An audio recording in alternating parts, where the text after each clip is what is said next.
Felipe, ¿cómo estás? Hola, ¿cómo estás? Muy bien. Está temprano allá entonces. Déjame conectarme, a ver. ¿Puedes escuchar bien, Sí, te escucho perfecto. César? Te escucho muy bien, Felipe. No. Ahora sí, ¿no? ¿Me puedes escuchar bien? Sí, te escucho. Claro que Ya, sí. sí. Estamos bien, ¿tú cómo estás? Muy bien. Qué bueno, qué bueno, me alegra mucho verte. ¿Cómo está? Igual. ¿Cómo estás de Chile? Estoy sin cámara, mira, ahora la enciendo, no me había percatado. No puedo encender la cámara, parece, ¿no?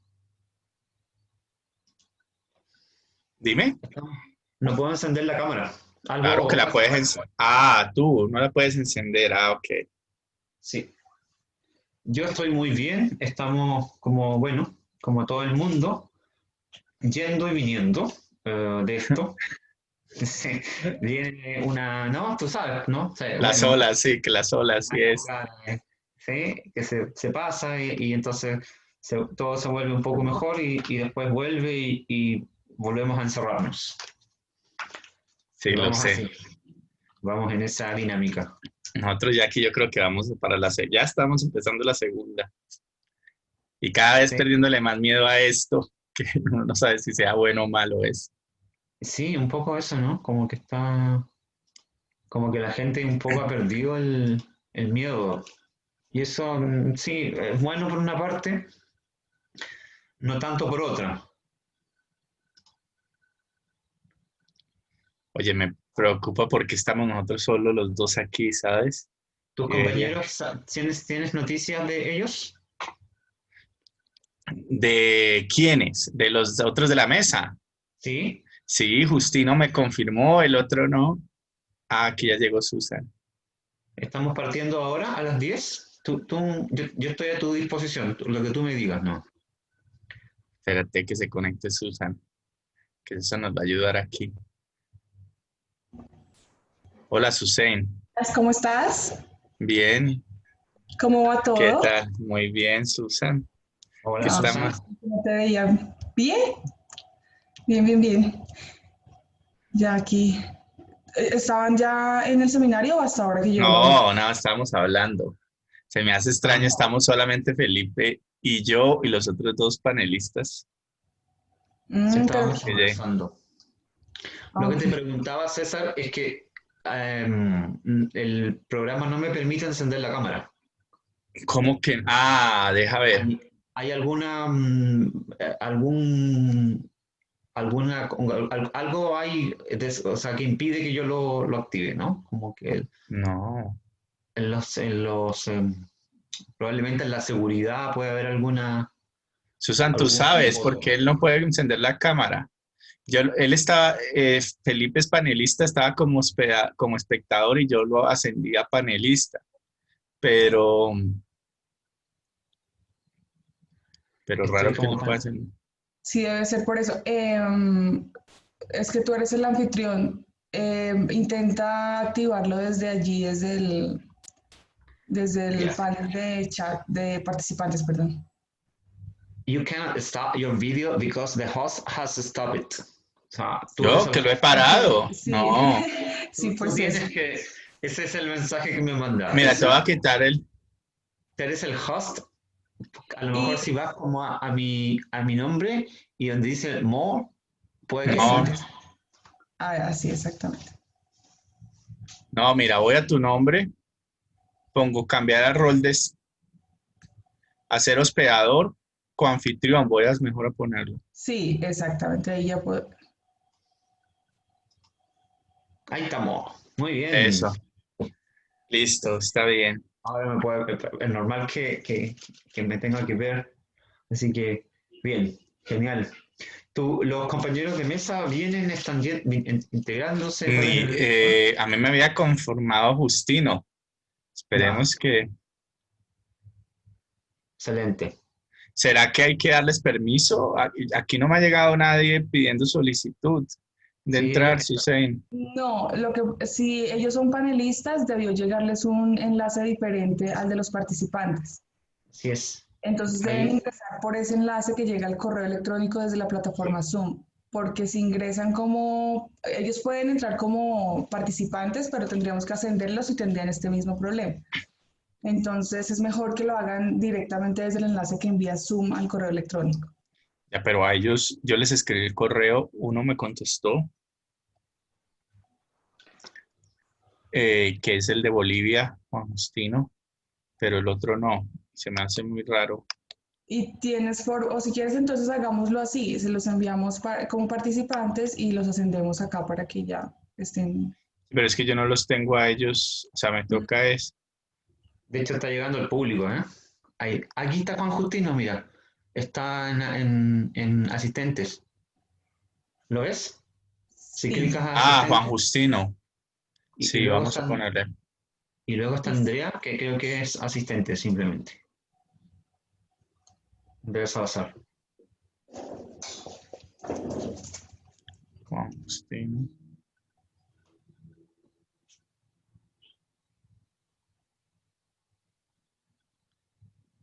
Hola, Juan Justino, ¿estás ahí? Hagámoslo con anfitrión también, ¿cierto? ¿Cierto? Para que pueda encender su cámara. Hola, Juan. Buenos días, Buenos estimados días, amigos. ¿cómo estás, Hola, Juan? Juan ¿Cómo Justino. estás, Salvador? Buenos días. Mucho gusto en conocerte, Juan. Igualmente, ¿Puedes poner trato la de cámara? iniciar. Ahora sí,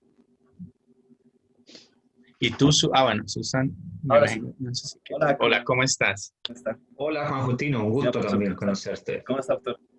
Buenos días, Excelente, igualmente. excelente. Muy contento de estar aquí, poder tener esta posibilidad de charlar un rato sobre estos temas. Sí, genial, una oportunidad muy bonita, la verdad, muy hermosa las jornadas, todas las jornadas, muy excelentes. Gracias. Oye, ¿y tú has asistido a algunas? ¿Has visto algunas, Juan, Felipe? Sí, ¿Algunas de las mesas? ¿Y qué viste, Juan? la presentación del libro, tarde, ¿Cuál es la de Jorge? con el ¿O no? café. Después, pues, también estaba muy buena. Jorge Roa estaba presentando un libro, ¿no? Ayer o anteayer. Y eso alcanza a ver. No, Sí, sí, yo sé que hubo un par o tres presentaciones del libro. Ya. Bueno, yo creo que tenemos otros Estuvo, 5 minutos más para que llegue. y estuvo un panel con Jorge, Sergio Verdugo, Gargarela, ¿no? También. Ese fue el panel de democracia, Sí, sí, el ese panel estuvo bueno. principal con Micaela, Verdugo, Gargala. ¿Tú lo Sí, ¿Tuviste ese, Felipe? sí, estuvo bueno. Ah, estuvo bueno, sí viste que tocaron el tema. Mm, sí, Bueno, no tocaron. estamos solos. Bueno, Es que acá yo diría que, ¿te acuerdas que tú me lo comentaste? Sergio también en un momento estuvo interesado en esto, cuando estaba toda la discusión acerca de la convención constitucional, sí, pero, pero fue una discusión que vino muy rápido y que se resolvió en 2 semanas. Y entonces no hubo mucho tiempo como de poner el tema más en la discusión pública. y que no es difícil convencer a las personas de esto, Ah, ¿sabes? no, claro que no. Y tan menos en tan poco Sí, tiempo. sí. Bueno, démosle unos minutos más para a ver eh, si llega Julián Andrés. Julián es del externado también, ¿o no? No, Julián es de La Universidad Autónoma del Cauca. Del Cauca. Sí.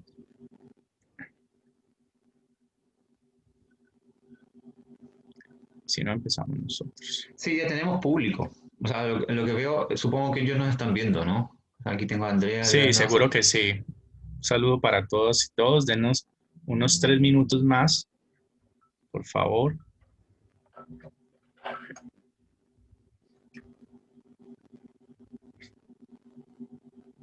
Podemos comenzar.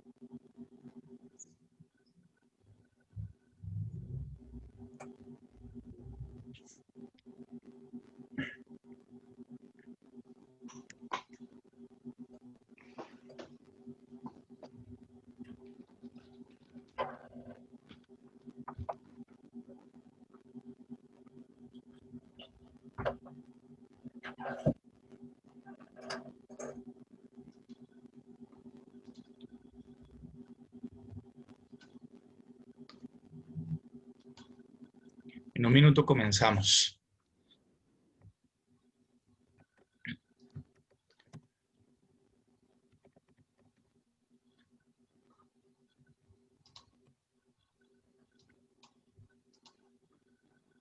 Aquí yo también tengo que desactivar todo lo que haga ruido. Ustedes pueden compartir pantalla. Tienen la opción ahí, ¿cierto? Si quieren compartir, me imagino que querrán poner sus presentaciones. Sí, porque somos coanfitriones. Por ejemplo, yo ahí, estoy compartiendo lo mío. Ok, muy bien. Ahí está, veo que funciona bien. Entonces, Felipe, Juan Justino, empezamos con Felipe, después vas tú, Juan Justino, ¿sí? Y Como tú digas. después yo diré algo y abrimos el debate entre los panelistas y para el público, ¿vale? Bueno, voy a coger mis apuntes que los tengo aquí. Y Excelente.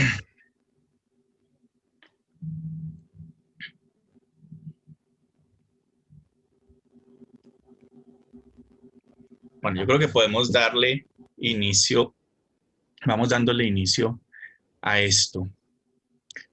Buenos días a todas y a todos. Es un placer para mí recibirlos en estas jornadas de Derecho Constitucional en el panel Democracia y Nuevas Formas de Participación. Mi nombre es César Vallejo, yo soy profesor del Departamento de Derecho Constitucional. Pues es un honor tener como panelistas a Felipe Paredes, de la profesor de la Universidad Austral de Chile. Él es abogado de esa misma universidad y tiene estudios de máster y doctorado en la Universidad Pompeu Fabra de Barcelona. También está con nosotros Juan Justino Paredes. Él es abogado de la Universidad Mayor de San Andrés de Bolivia y es maestrante de la Maestría Internacional de Investigación en Derecho de la Universidad Andina Simón Bolívar. El tema que nos convoca hoy es, el título es un poco genérico, que es el título de Democracia y Nuevas Formas de Participación, pero como verán, en el panel vamos a hablar de una nueva forma de participación en específico, y esta es la de los mini publics. Esta forma de participación, digamos que está atravesada por un concepto, por una idea que es la idea también del sorteo, ¿no? Las asambleas ciudadanas y el sorteo es un tema que, aunque suene novedoso, en realidad se ha venido escuchando y ha tomado fuerza en las últimas décadas. Tenemos grandes ejemplos de eso, no solo la Asamblea Constituyente de Irlanda del 2012, sino también, por ejemplo, en Estados Unidos, los famosos mini publics, en varios de los estados. Digamos que hay varias experiencias internacionales en torno a los mini publics, ¿sí? Entonces hoy vamos a hablar de mini publics y sorteo, que es quizás una de esas formas de participación más novedosas que pretenden responder a la crisis de lo que llamamos la democracia representativa.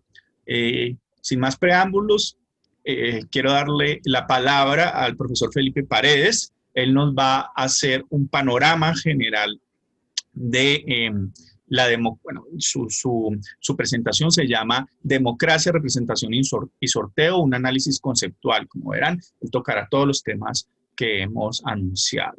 Bienvenido, Felipe, muchas gracias por estar aquí y tienes la palabra. Muchas gracias, querido César. Veo que estoy teniendo algunos problemas con mi...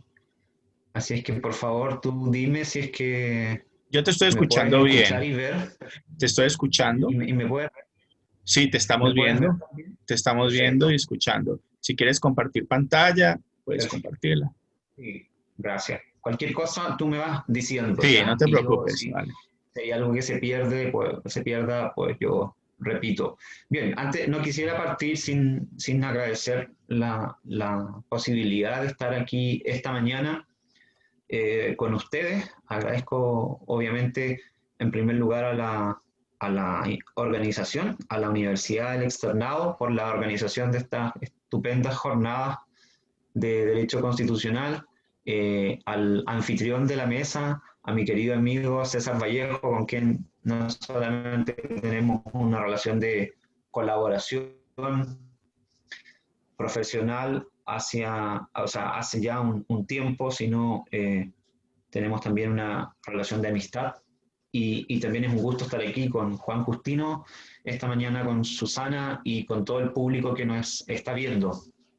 Eh, Bien, yo lo que quiero básicamente plantear es digamos, cuál ha sido el derrotero que ha tenido la idea de la reintroducción del sorteo en política en los últimos años. Yo diría los últimos esta es una idea antigua, ¿no? Como César lo ha señalado en varias conferencias en las que hemos participado. César ha trabajado un poco la historia del sorteo en Grecia y en otros lugares donde se ha utilizado. Y en Occidente, a partir de la modernidad, pues, el sorteo desaparece del panorama político y vuelve a aparecer en el último tiempo, en los últimos 20 años, con algunas experiencias bien interesantes.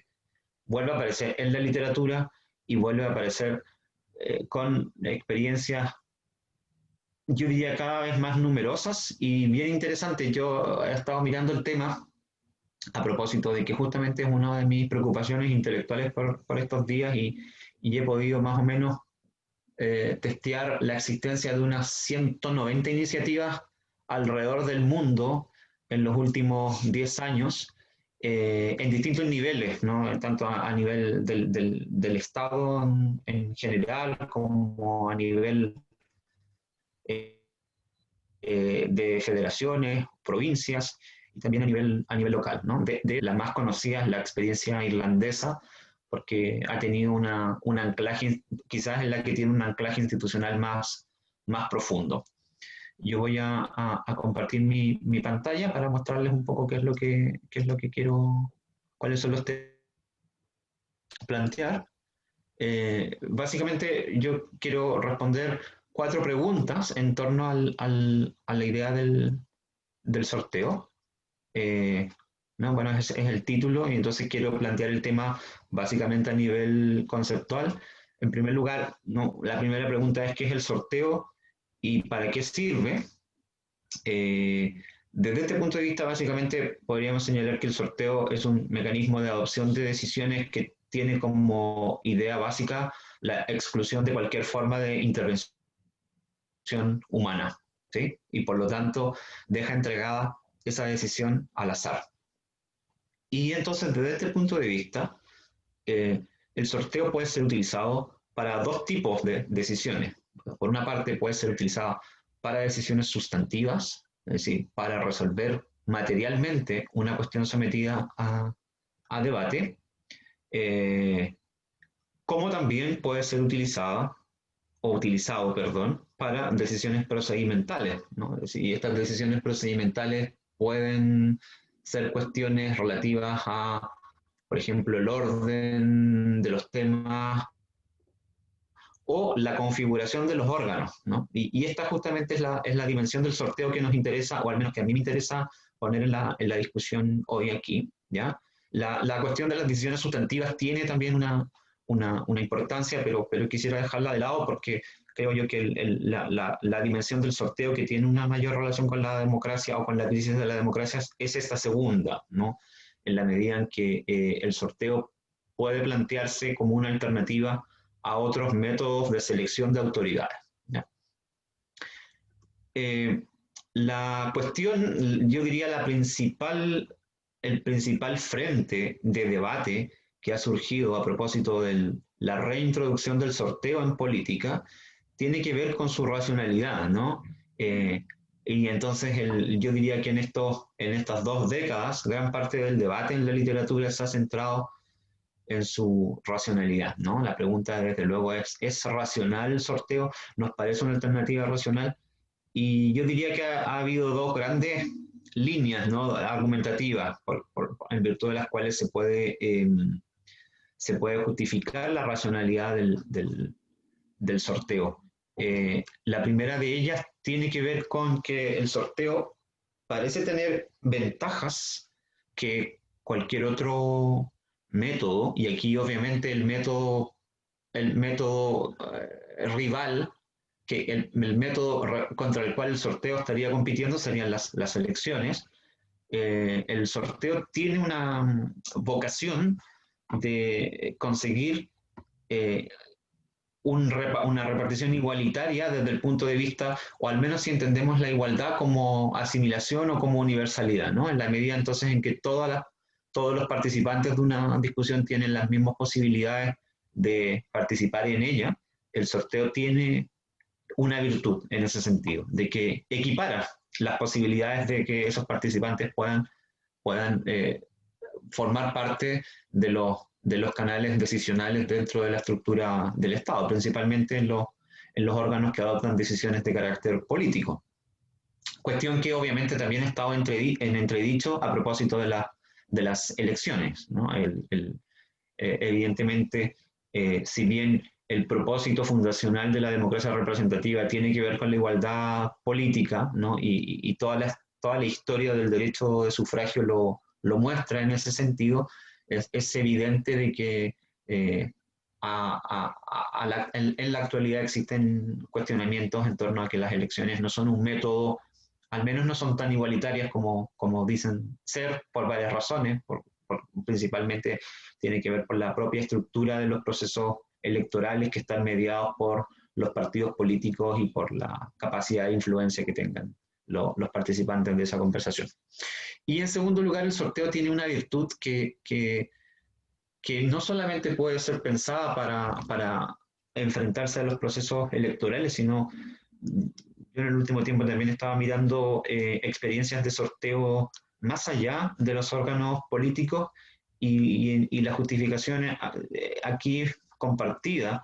El sorteo pareciera ser el mejor mecanismo que evita la captura de las instituciones.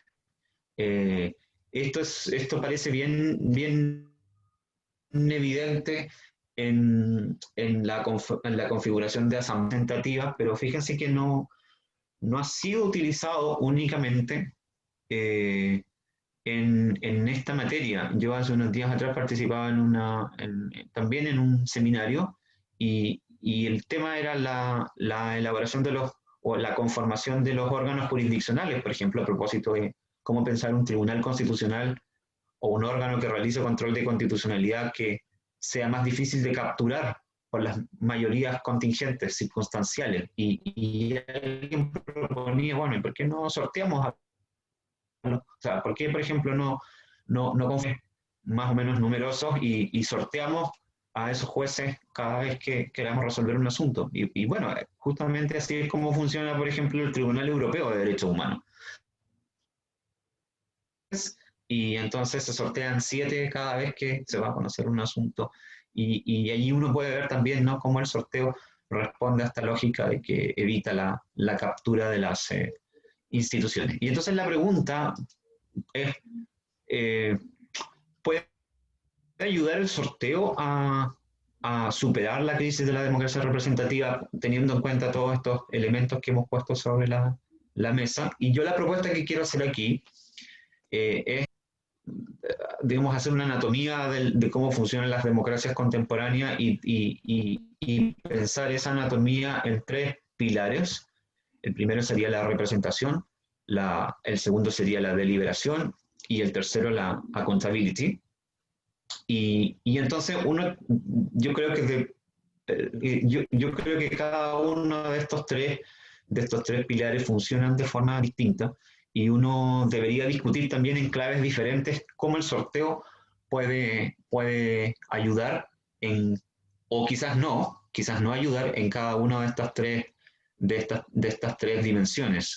Y mi impresión, y esta es la hipótesis que quiero conversar con ustedes, es que el sorteo tiene ventajas respecto de las elecciones en el primero de estos, en materia de representación, ¿no? El sorteo es un mecanismo que puede ser útil para mejorar la representatividad de las instituciones. No estoy tan seguro, y de esto yo simplemente voy a mencionar, entiendo que Juan Justino se va a referir justamente al valor de los mini publics, y cómo también podemos pensar en mini publics sorteados y cómo eso podría contribuir a mejorar la calidad de la deliberación. Pero mi impresión aquí es que yo creo que el sorteo no daña, no perjudica la deliberación. Tampoco creo que no hay una conexión necesaria entre una mejora de la deliberación y el sorteo. Y en tercer lugar, creo que es el terreno donde el sorteo tiene mayores problemas, ¿no? Cómo hacer exigibles, cómo hacer que los órganos sorteados rindan cuentas. Este es un tema que ha sido trabajado por la profesora Andrea Selemín, que tiene un interesante artículo publicado sobre esto, y es bien interesante las conversaciones, o son bien interesantes las conversaciones que hemos tenido en ese contexto. Entonces yo me quiero referir más en detalle solamente al primer punto.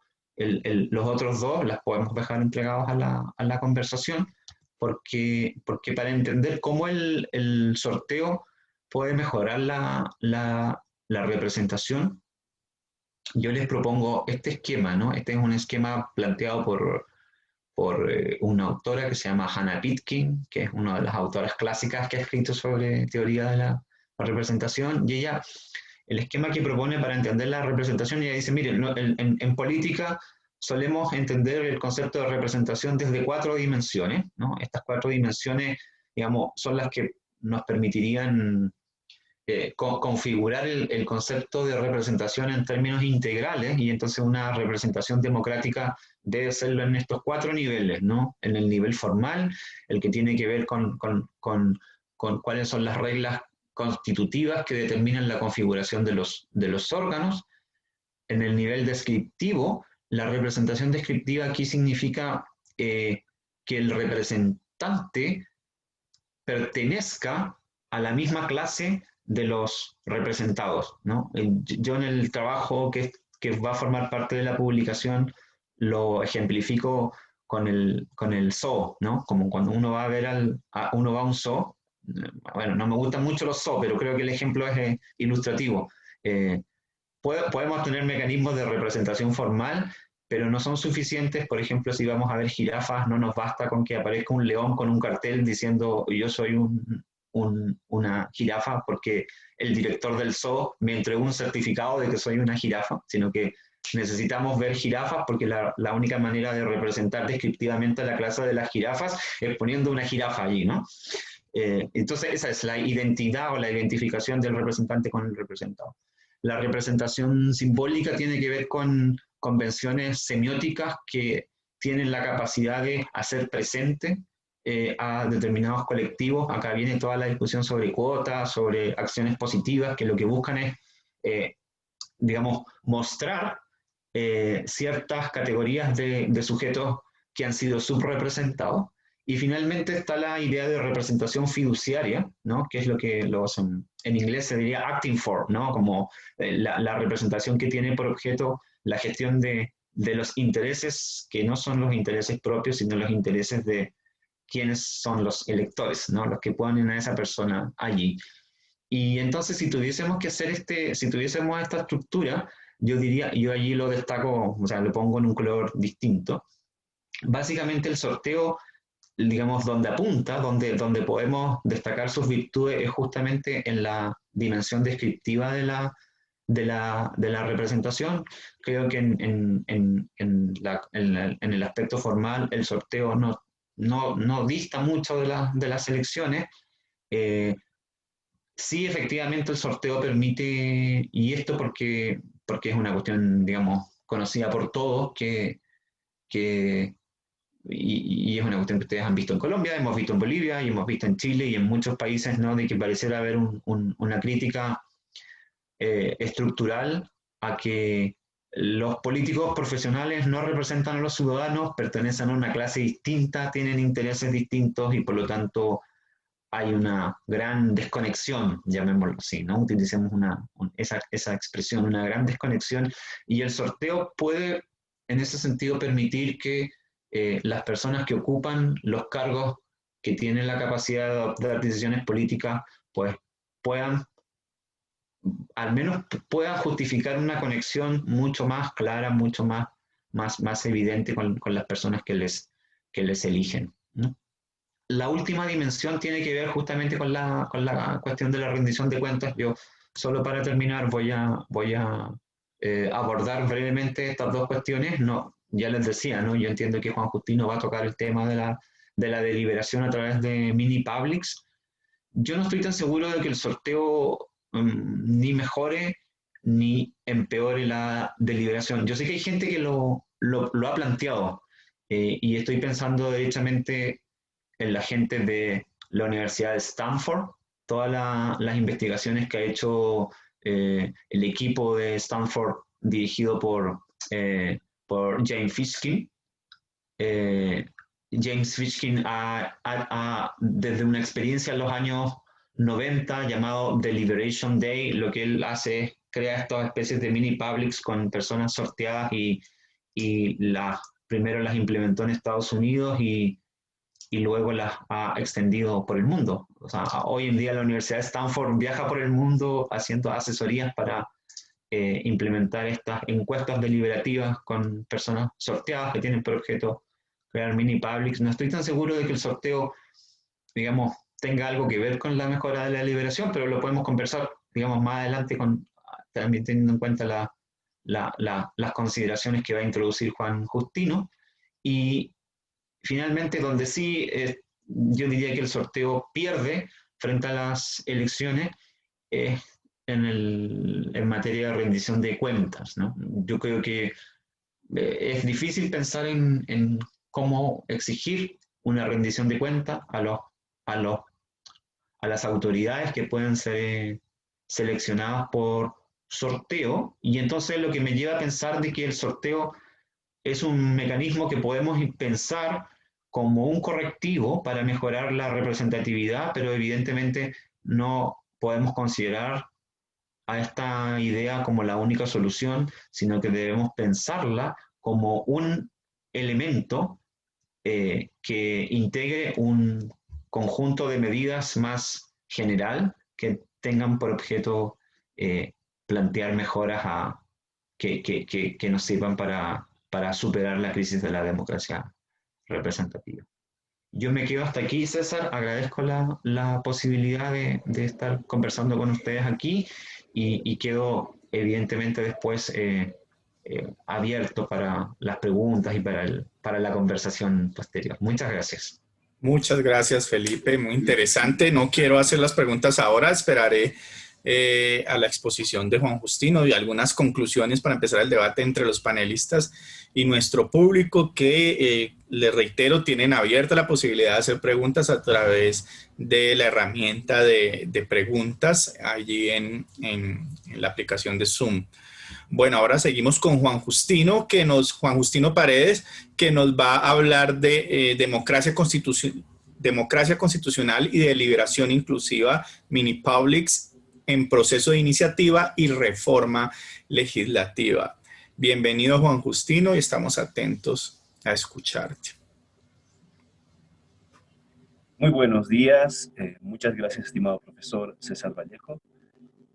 Realmente muy agradecido con el Departamento de Derecho Constitucional de la Universidad Externado de Colombia por esta oportunidad de poder compartir con ustedes esta mañana, acompañados también del profesor Felipe Paredes de la Universidad Austral de Chile y de Susana Lorena. Realmente muy agradecido y una gran oportunidad para poder conversar sobre esos temas en este diálogo. Y bueno, voy a pasar a poder hacer la presentación.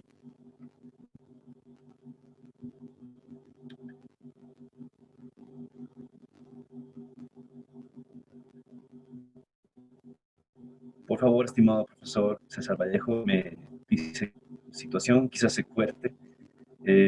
Muchas gracias. Bien, el tema de mi exposición lo he enfocado principalmente sobre los mini publics o los mini públicos en procesos de iniciativa y reforma legislativa. Hablamos generalmente de democracia constitucional y de deliberación inclusiva, haciendo algunos breves especificaciones sobre algunas experiencias que se ha tenido aquí en Bolivia y también recogiendo algunas experiencias de lo que ha pasado en estas últimas 2 décadas o principios del siglo XXI, que más o menos nos ha mostrado algunas experiencias y algunos acontecimientos nos han hecho reflexionar, como bien decía el profesor Felipe Paredes, para poder empezar a poder hablar, que empiecen a poder profundizar lo que es la democracia participativa, la democracia representativa, más allá de sus aspectos clásicos que se consideraban en algunas formas, en algunos derechos. Entonces, voy a enfocarme para poder hablar sobre algunas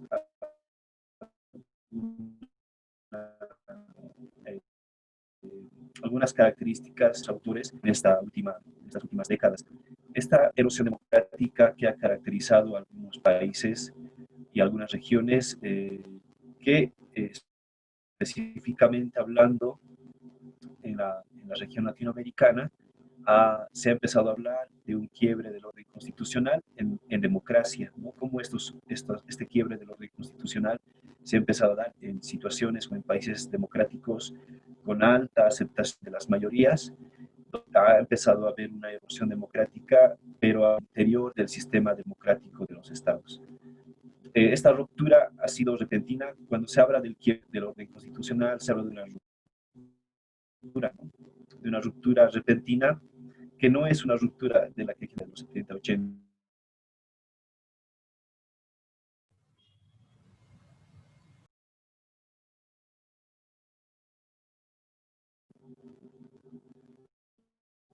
Sino que esta situación se ha dado al interior de los estados del orden constitucional, donde ha habido cooptación de poder, de los controles y contrapesos que se ha dado al interior de la administración pública. Juan Eso quiere Justino, decir perdona, Juan Justino, un momento. Disculpa que te interrumpa. Si quieres, hay un poquito de problemas con el sonido. Si quieres, desactiva la cámara y ya que tienes la presentación, de pronto eso nos mejora. Digamos, sigue con la presentación. Si puedes, desactiva la cámara y evitamos esos cortes. ¿Listo? Perdona. Perfecto.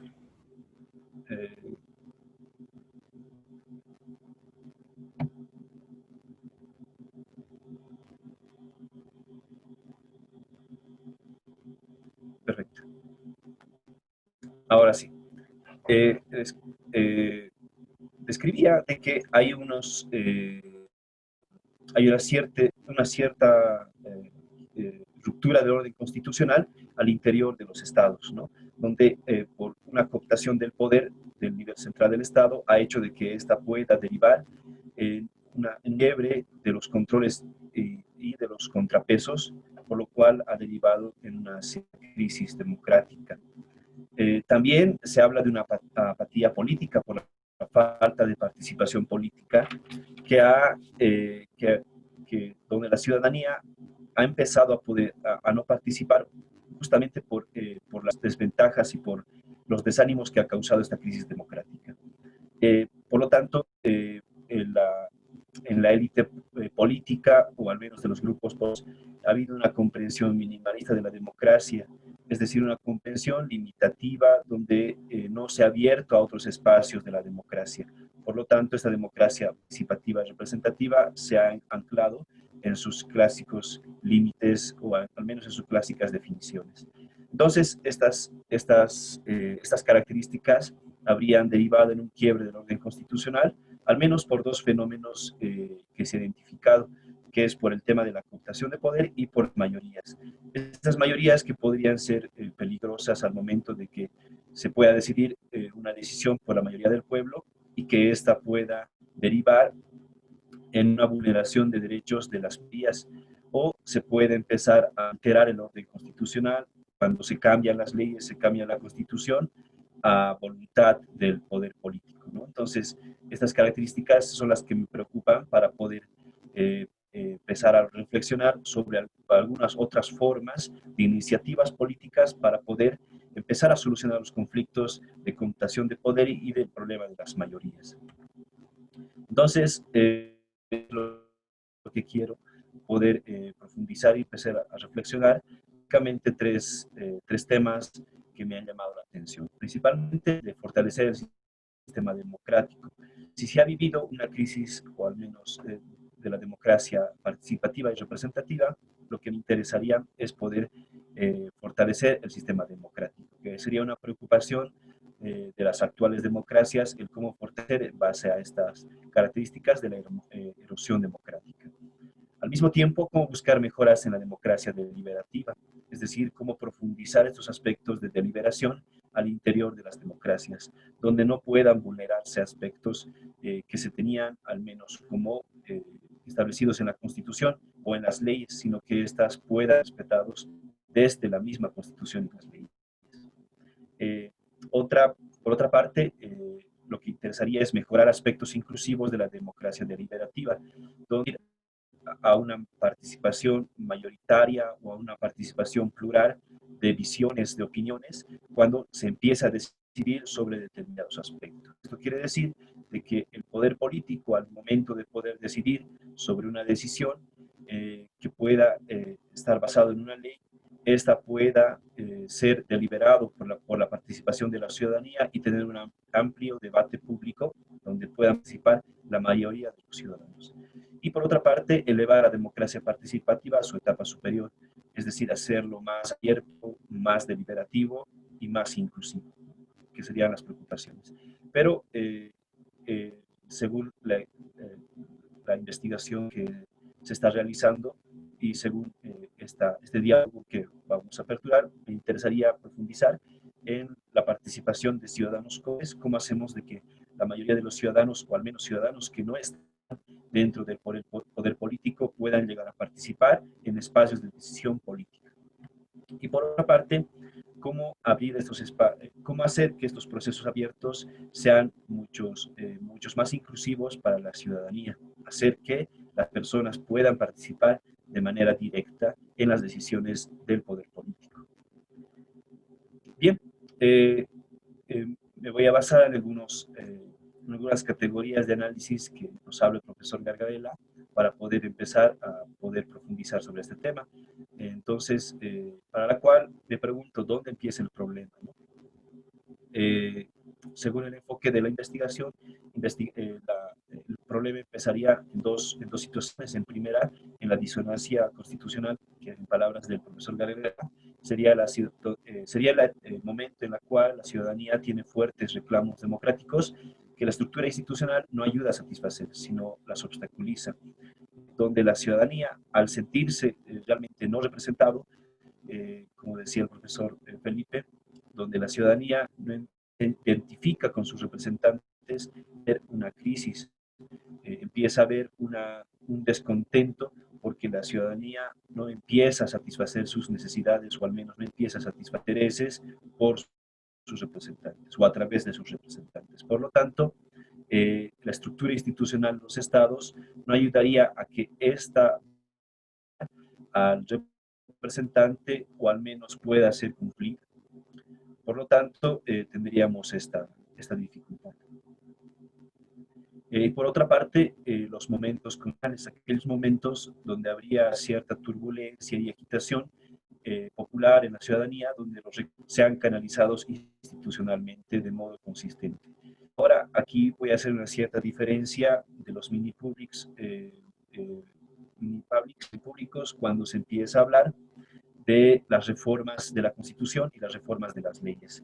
Generalmente los casos que nos hablan los profesores que versan sobre este tema nos hablan sobre experiencias de reforma constitucional o asambleas de ciudadanos que han tratado de poder cambiar sus constituciones. Pero en países, por ejemplo, que tienen una derivación de reserva legal o al menos tienen una reglamentación donde la ley es la que estructura y limita el derecho, tendría una cierta característica legislativa al momento de poder establecer los límites y la apertura de las leyes, es decir, de que la Constitución al establecer un derecho sería la ley, el mecanismo para poder hacer cumplir estos derechos establecidos en la Constitución.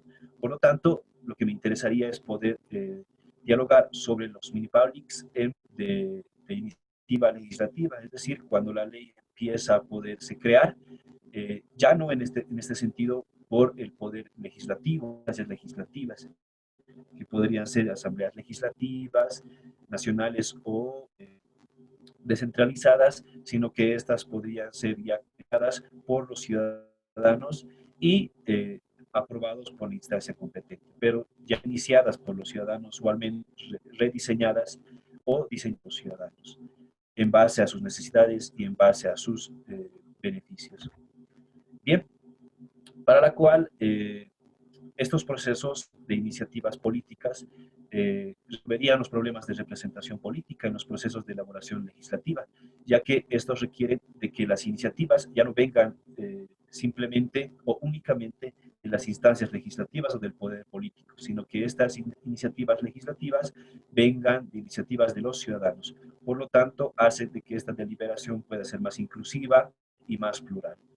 Por otra parte, las iniciativas políticas con deliberación inclusiva reafirmarían la presencia política en los espacios de decisión. Por lo tanto, todos aquellos sectores que se ven involucrados en la iniciativa legislativa, ellas serían tomadas en cuenta, por lo tanto, habría una presencia política en los espacios de decisión, o al menos por quienes se sienten involucrados en la ley o los destinatarios de la ley.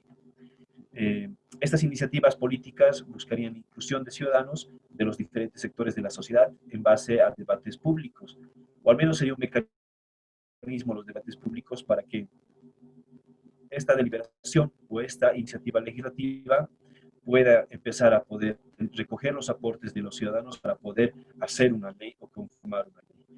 Y estos espacios de debates públicos de deliberación inclusiva contribuirían a la deliberación y al debate público. Por lo tanto, se tomaría una diversidad de opiniones, de puntos de vista para poder hacer una ley.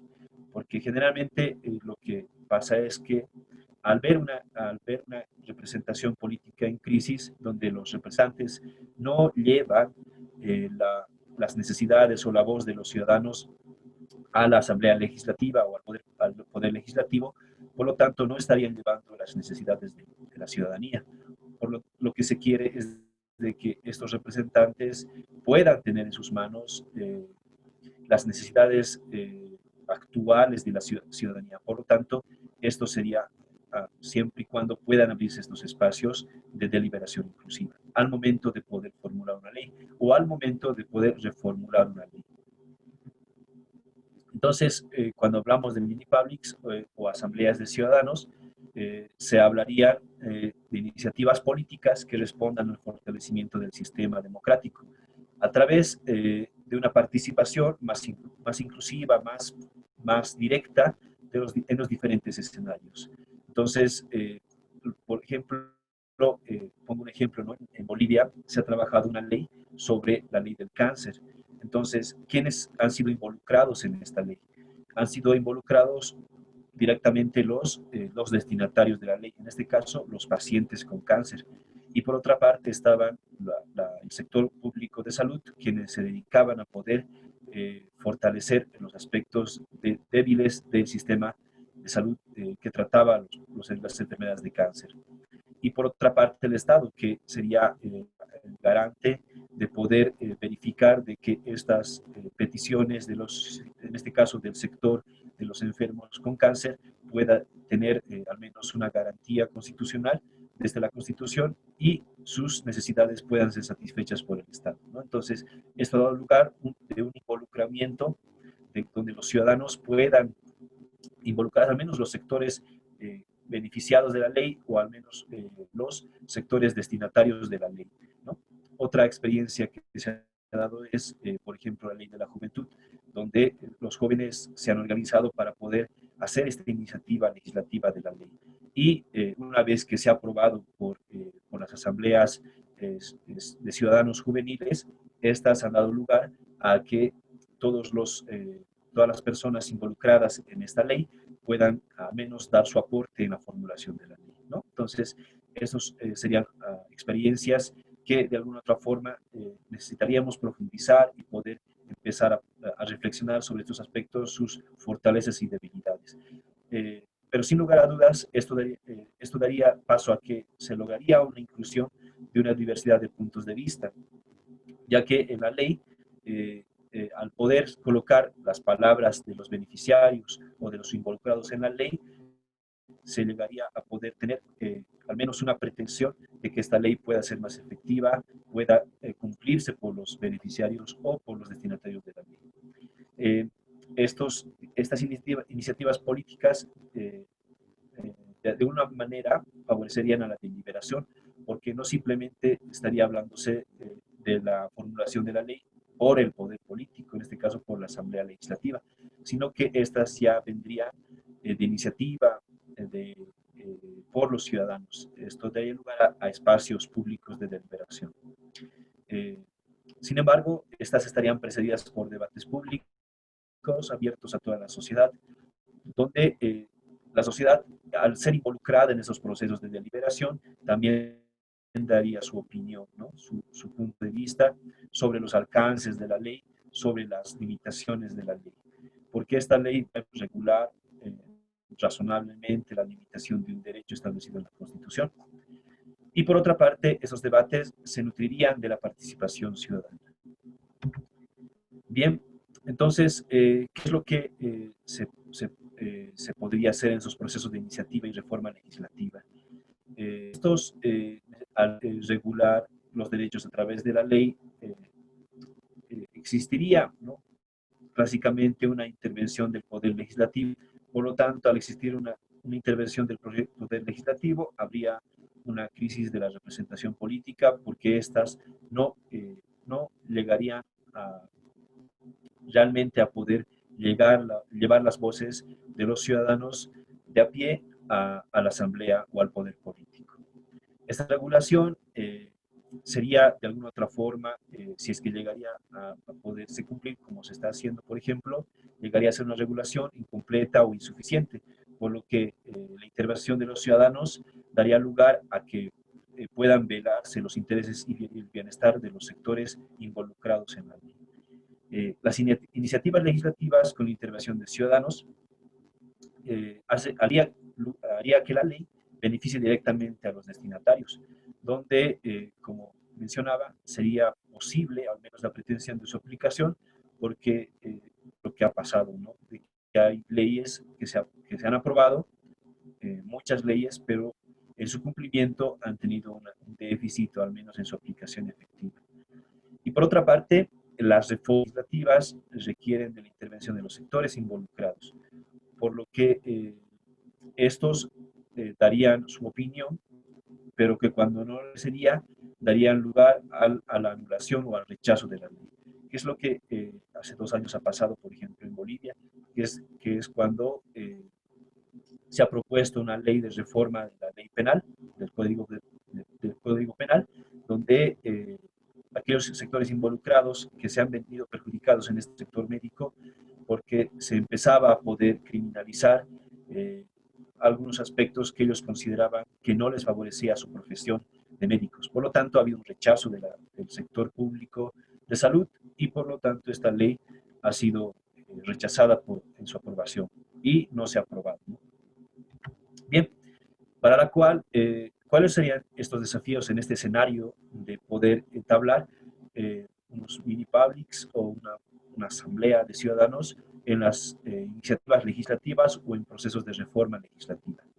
Esto daría lugar a que el Estado tendría que abrir mayores espacios de decisión política para una inclusión de ciudadanos, participación de los sectores involucrados en la ley daría lugar a que sea más inclusiva la democracia, más inclusiva la deliberación, porque se toma en cuenta otros puntos de vista. También requiere de que exista una reestructuración institucional del Estado. Por lo tanto, que esta tendría que favorecer a la deliberación inclusiva. Esto está muy enlazado a algunas situaciones de una reingeniería institucional de los estados. Por lo tanto, esto, al ser profundizada, daría lugar a una reestructuración institucional para que haya una apertura de la deliberación inclusiva. Y, en tercer lugar, habría un desafío en la inclusión de debates abiertos y transparentes para escuchar una diversidad de puntos de vista. Esto condicionado quizás a la tolerancia de una opinión diferente y a poder aceptar ciertos límites de una parte, de un sector de la sociedad al momento de poder crear una ley y de una reforma de la ley. Porque generalmente, por ejemplo, lo que ha pasado en la ley, les comentaba en la ley del cáncer en Bolivia, lo que los enfermos con cáncer pretendían es de que todo el tratamiento, todo este proceso de poder sobrellevar la enfermedad del cáncer pueda ser tratada por el Estado, pueda ser subvencionada por el Estado, pero el Estado decía de que no hay dinero, no hay plata, y por lo tanto esto requiere de una política pública que sea a largo plazo, donde pueda ser sustentable la subvención de estos medicamentos, de estos tratamientos de los enfermos con cáncer para que nadie pueda pagar, ¿no? Entonces se requiere necesariamente este debate público, este debate abierto, donde los sectores involucrados de la ley o el Estado mismo tiene que aperturar estos espacios para que puedan, de alguna otra forma, ver esta diversidad de puntos de vista en base a sus límites de ambos o de otros sectores más involucrados en la ley. Entonces, esos serían al menos algunos desafíos que podríamos hablar al momento de poder mini publics en procesos de iniciativa y reforma legislativa. Muchas gracias. Bueno, muchas gracias, Juan Justino. A ver, genial esta introducción, bueno, más que esta introducción, estas dos ponencias que me sirven, me dan la vía para hacer una pequeña exposición que quiero mostrarles acá, porque creo que el camino para la salvación de la democracia, si se quiere, sobre todo, o más bien, una de las respuestas a la crisis de la democracia representativa, creo que pasa por retomar dos cuestiones. Una es la localización de la política, y en esto nos dicen mucho los mini publics, los mini pópulos. Traer las decisiones a la gente que realmente se ve afectada por ellas. Yo creo que esa es una forma de reavivar la democracia. Y la otra es que esas asambleas de ciudadanos, esos espacios localizados en los cuales las personas toman decisiones, deliberan y toman decisiones sobre los problemas que realmente los afectan, creo deben estar conformadas a través del mecanismo del sorteo. Yo creo que aquí se cruzan estos dos caminos que veo que es, digamos que es la vía óptima para revitalizar la democracia. Y con eso yo quisiera hacer una defensa del sorteo, ¿sí? Voy a compartir pantalla, solo una...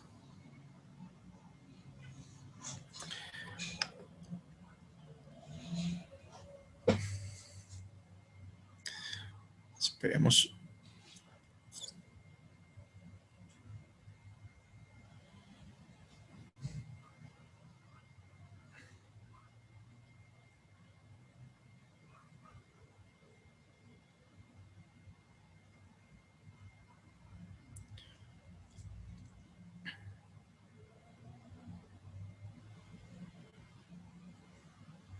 Ok, creo que tuve un pequeño problema, pero ya volvimos. ¿Me escuchan y ven la presentación? ¿Me confirma Felipe, Justino? Sí, Bueno. Te escuchamos y te vemos perfectamente. Bueno, muy bien, muchas gracias. A ver, diciendo que el camino de la recuperación no solo del sentimiento, sino de la praxis democrática pasa por retomar estas dos cuestiones, la de la localización de las decisiones políticas y la de la introducción del sorteo en la conformación de esas asambleas ciudadanas. Pues quisiera hacer en específico una defensa del sorteo. A ver, mi defensa del sorteo como mecanismo de conformación de los cuerpos políticos pasa por estas 5 razones. Voy a ser muy breve al explicarlas. La primera es la razón de el arqué. El arqué es un término griego que significa origen, ¿sí? Para no liarlos con el término y las etimologías, digamos que a lo que me refiero es a que la democracia en sus orígenes tuvo que ver mucho más con el sorteo que con la elección de los representantes. La gran mayoría de los cargos públicos, con la excepción de uno, que era el estrategos, que era el jefe militar, eran seleccionados en esa experiencia original que fue la democracia griega. La gran mayoría de los cargos públicos eran seleccionados a través de un sorteo, a través de una máquina que se llamaba el cleroterión. Después, si quieren más información sobre ello, les podría pasar, pero digamos que ellos tenían un mecanismo que era el cleroterión para asignar los puestos públicos a través de un sorteo cada cierto tiempo, por lo general 1 año. Entonces, el primer argumento es ese, el argumento del origen. Si hubo algo que caracterizó la democracia en sus orígenes, en esa experiencia original que fue la democracia ateniense, fue el hecho de que los cargos públicos se prohibieran por vía sorteo, ¿sí? No por elección de sus representantes, ojo. Además, no había algo así como la representación política en la antigua Grecia. Entonces, el primer argumento es que en sus orígenes, en su momento germinal, la democracia estaba definida más por el sorteo que por la elección de los representantes. ¿Listo? El segundo argumento es uno que ya aquí había señalado también Juan Justino, y es, que había señalado Juan Justino y que había señalado también Felipe cuando hablaba de la representación descriptiva, y es: necesitamos que las personas ordinarias, las personas comunes y corrientes lleguen al poder. Y es evidente que a través del sistema electoral representativo, las personas comunes y corrientes no llegan al poder. No porque los que lleguen al poder sean un superdotados, sino porque sí que tienen que cumplir con unas condiciones previas que no están al acceso de la gran generalidad de personas, ¿no? Lo que vale una campaña electoral, los contactos políticos que hay que tener, digamos, el despliegue de marketing, son cosas que no están al alcance de la gran mayoría de personas. Por lo tanto, las personas comunes no llegan al poder, ¿sí? Y en esa medida, los intereses comunes o los intereses de la gente ordinaria tampoco llegan al poder o digamos, no se ven representados en las decisiones de las altas esferas públicas. ¿Listo? El sorteo garantizaría eso. ¿Por qué? Porque el sorteo permitiría que, claro, incluso el sorteo garantizaría la representatividad de muchos grupos que se ven subrepresentados, porque el sorteo no tiene que ser un sorteo simple, absoluto, sino que se le pueden poner unos filtros, por ejemplo, para permitir la representatividad de subgrupos o de grupos.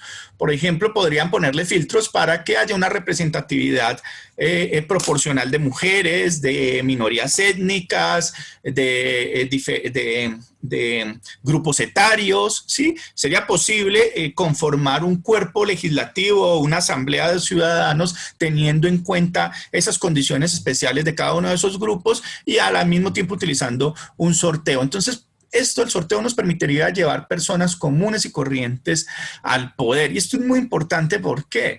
Porque el que más sabe, esta es una especie de defensa de los Sanchos Panzas. A mí alguien me hablaba de esto, a mí se me quedó esta metáfora, y es que, miren, cuando a Sancho Panza le dieron la isla de Barataria, sí, en el Quijote, todo el mundo se burlaba porque ¿qué iba a hacer Sancho Panza, un hombre tan ordinario, gobernando una isla? Y todos se burlaban, ¿no? Y es más, se la daban, era para burlarse de él, para ver las tonterías que iba a hacer Sancho Panza en el poder. Y miren que lo que queda en el Quijote, lo que queda como conclusión después de que Sancho ya es despojado de su poder en la isla de Barataria, es que nunca una isla o un reino tuvo mejor gobernante que Sancho, porque Sancho era un hombre ordinario, un hombre que entendía los problemas del ser humano corriente, del ser humano común, que son los problemas que en general afectan a la gran mayoría de personas. No hay nadie que conozca más del transporte público que las personas que lo usan todos los días. No hay nadie que conozca más del sistema educativo público que aquellos que tienen que enviar a sus hijos o que han sido formados en él. No hay nadie que sepa más de los problemas del sistema de salud público que aquel que lo tiene que usar todos los días. Y ese es uno de los grandes problemas con la democracia representativa, que aquellos que toman las decisiones por todos son personas que no tienen que sufrir las condiciones que tienen que sufrir todos los demás. Es decir, los que definen cómo será la salud pública, las pensiones públicas, el transporte público, son personas que de ninguna forma se encuentran afectados por el transporte público porque no lo usan, por la educación pública, porque sus hijos y ellos por lo general no lo han usado, ¿sí? O por la salud pública porque no van a los hospitales públicos. Entonces es gente que puede infligir lo que nunca va a padecer. Necesitamos entonces que las personas comunes con problemas ordinarios, con vidas ordinarias lleguen al poder, y eso lo garantizaría el sorteo. Eso lo garantizaría el sorteo. La igualdad, este es un argumento que también había expresado Felipe, es quizás una de las digamos, uno de los aspectos más positivos de la introducción del sorteo sería la garantía de la igualdad. A ver, porque en la democracia representativa parece que existiera una igualdad formal, o por lo menos eso es lo que se nos dice en el diseño constitucional, ¿no? Que la democracia representativa garantiza una igualdad formal. Primero, todos son iguales para votar, todos pueden votar, un hombre, un voto, y todos tienen, digamos, los procesos de generalización de los derechos han llevado a que todas las personas, que todos los grupos poblacionales puedan votar, ¿sí? Y las candidaturas también, al menos formalmente, están abiertas para todas las personas. Es decir, todas las personas tienen el derecho, al menos formal, de presentarse para ser elegidos como gobernantes o representantes en el poder. Esto, desde luego, no es así en la práctica. En la arena política se empiezan a evidenciar todas las grandes desigualdades que existen previamente, ¿no? ¿Cuánto cuesta una campaña electoral? ¿Cuántas personas tienen la capacidad económica, el músculo económico para presentarse a una campaña electoral? ¿Sí? ¿Quiénes tienen los contactos políticos para esto? Conseguir los avales de los partidos, ¿no? Esto en la práctica resulta ser totalmente falso, una igualdad que se queda solamente en el papel. Es decir, la gente realmente no tiene un derecho efectivo de presentarse para ser elegida en el poder. Y el sorteo sí que garantizaría la igualdad, una igualdad real, porque si bien no permitiría que todos gobernaran, sí que permite algo que sería el escenario más igualitario posible. Si no es posible que todos gobiernen, además no es deseable porque sería la locura, ¿sí? Que el Estado estuviera sometido a la decisión de todas las personas que lo integran, no sería un Estado funcional. Si eso no es posible y no es deseable, pues entonces hagamos lo más democrático que sigue. El escenario siguiente, más democrático, sería el que cualquier persona pueda gobernar. Y eso lo garantiza el sorteo. Eso lo tenían muy claro los griegos. Ellos sabían que no todos podían gobernar, que era imposible, pero que sí que había un principio democrático que podía cumplirse, y era que cualquiera pudiera gobernar, ¿no?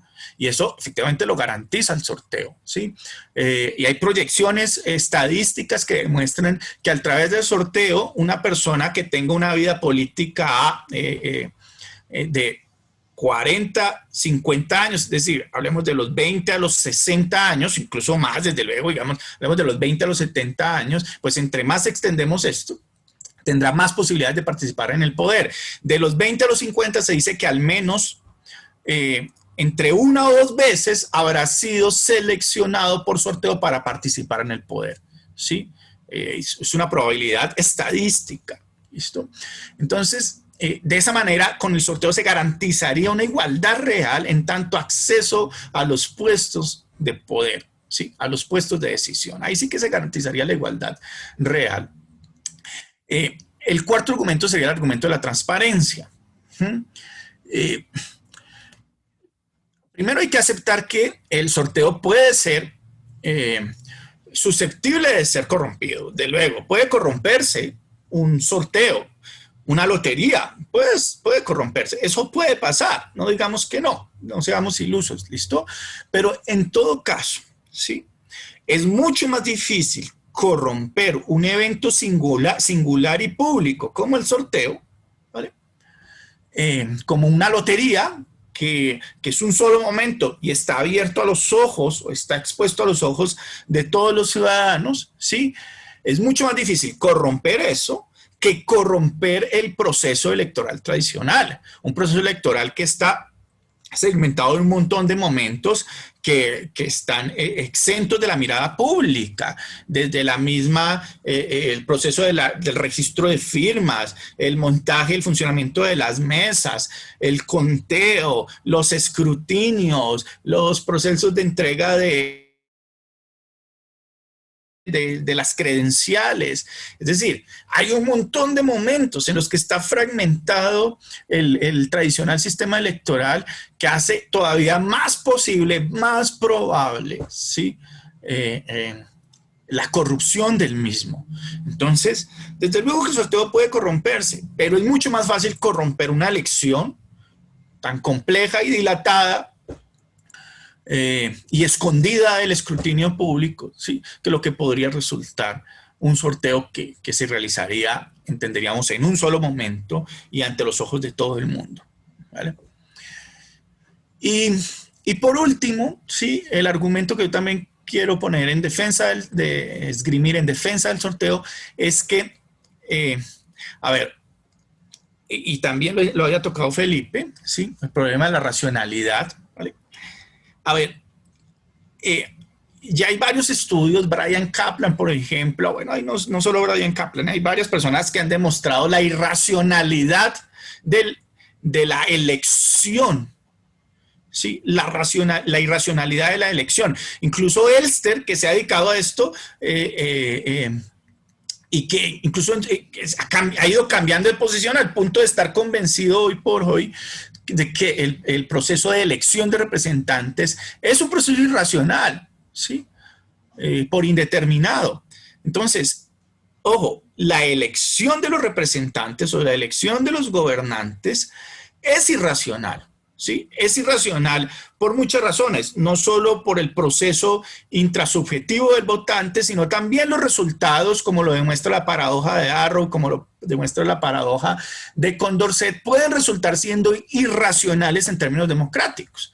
Entonces, digamos que está afectado de irracionalidad, tanto en el proceso intrasubjetivo del votante, que muchas veces vota no por su propio beneficio ni por el beneficio de todos los demás, sino por otras razones que resultan irracionales en términos democráticos, que no es el caso explicar acá, no hay espacio para eso, pero aparte de eso también los resultados resultan irracionales muchas veces, ¿sí? Son resultados que muchas veces, como demuestra la paradoja de Arrow, Condorcet, no pueden dar ningún ganador en democracia o terminan afectando los intereses de manera negativa, terminan afectando los intereses de aquellos votantes que han tomado una opción. Es decir, esa opción que han escogido terminan afectándolos a ellos, incluso de manera más negativa de lo que le hubiera afectado otras opciones. Entonces, la elección de los representantes es irracional.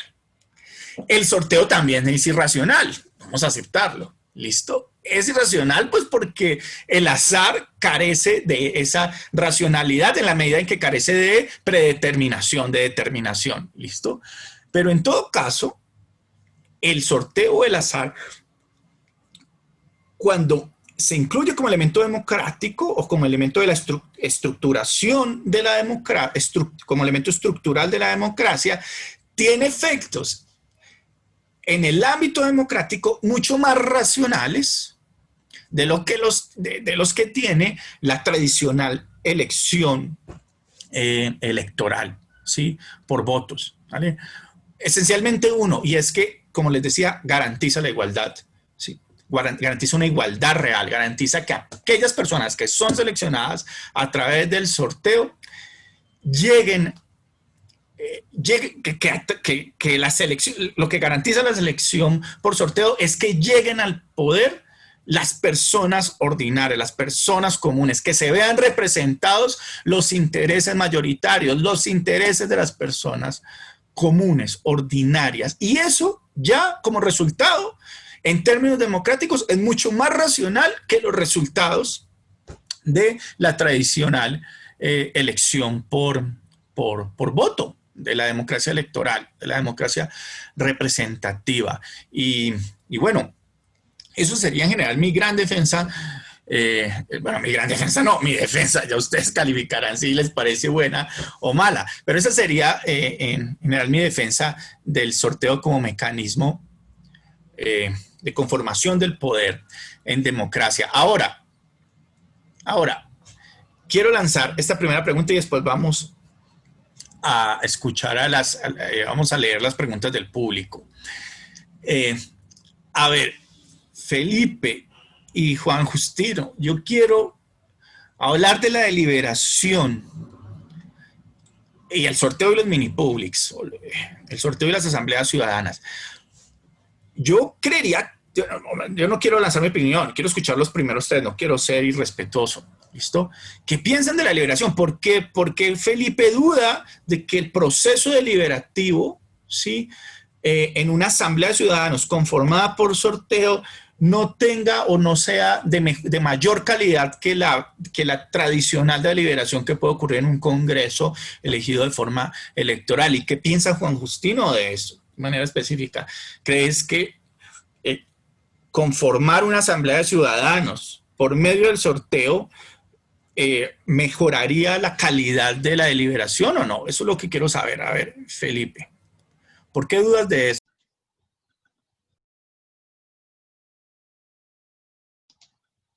Ahí sí, ¿no? Estoy con el micrófono activado. ¿Sí?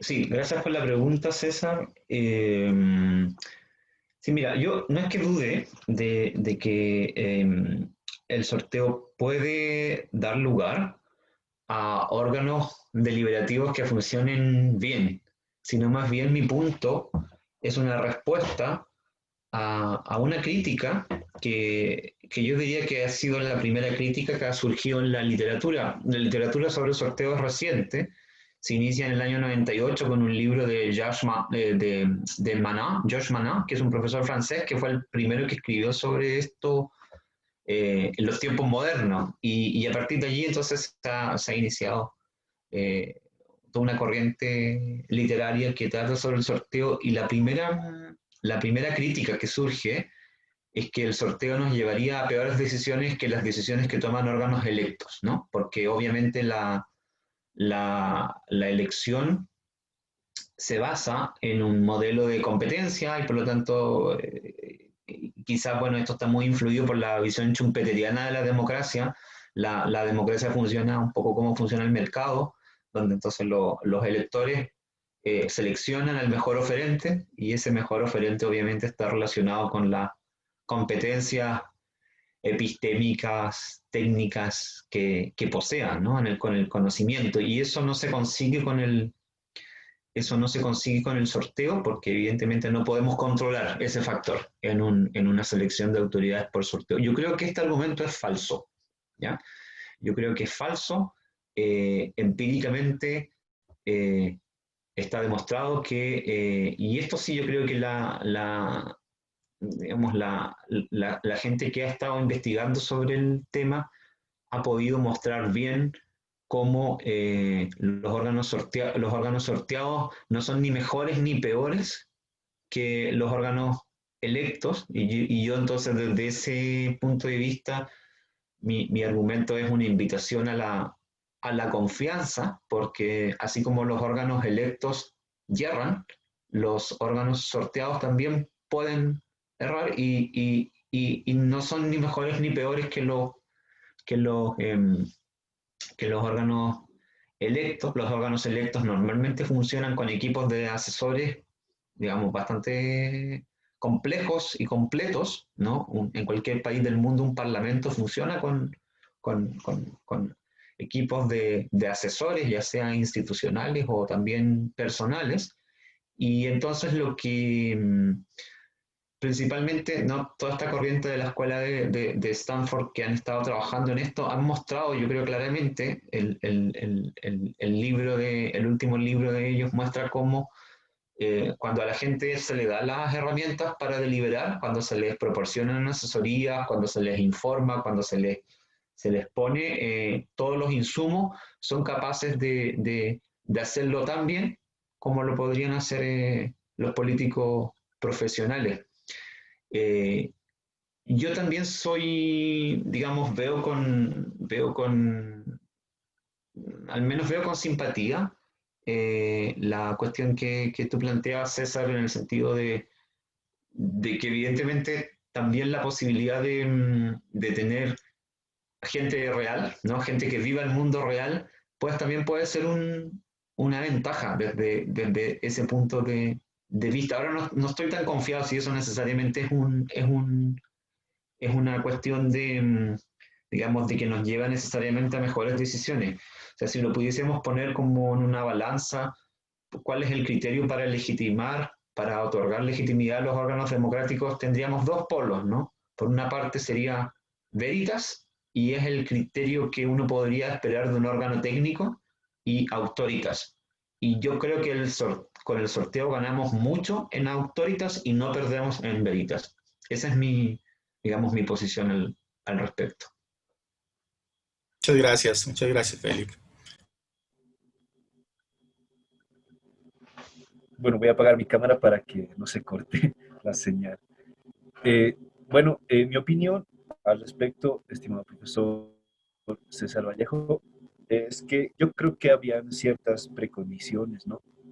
Y eso es lo que quizás eh, se podría empezar a profundizar sobre si es que, por ejemplo, como decía el profesor Felipe, habría una cierta competencia de escoger a algunos, o al mejor candidato, por ejemplo, al más preparado, al que puede ofrecer mejores propuestas, etcétera. Eso generalmente eso es muy relativo, ¿no? Porque algunas veces eh, la comunidad de ciudadanos no elige siempre al que está más preparado, sino con el que se siente más representado. Y esto puede ser muy manipulado, etcétera. Entonces, para mí, creo que si en la participación del sorteo van a estar todas las personas comunes o cualquier persona que pretenda ser representante de tal comunidad o de tal departamento o municipio, estas personas con la predisposición de poder participar en el sorteo ya estarían cumpliendo una posibilidad de poder ser parte de este debate.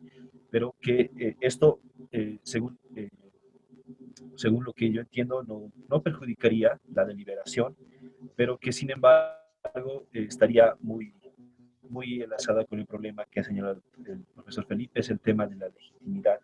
¿Cuán legítimo podría ser una decisión o la apertura de espacios deliberativos donde puedan empezarse a debatir sobre decisiones políticas en base a una autoridad que ha sido elegida en base al sorteo, ¿no? Eso en primer lugar. Y otro que también me preocuparía es el tema de la gobernabilidad. ¿Qué tan gobernable podría ser, por ejemplo, si es que una persona es elegida por sorteo? Porque generalmente una autoridad cuando llega al poder, lo que hace es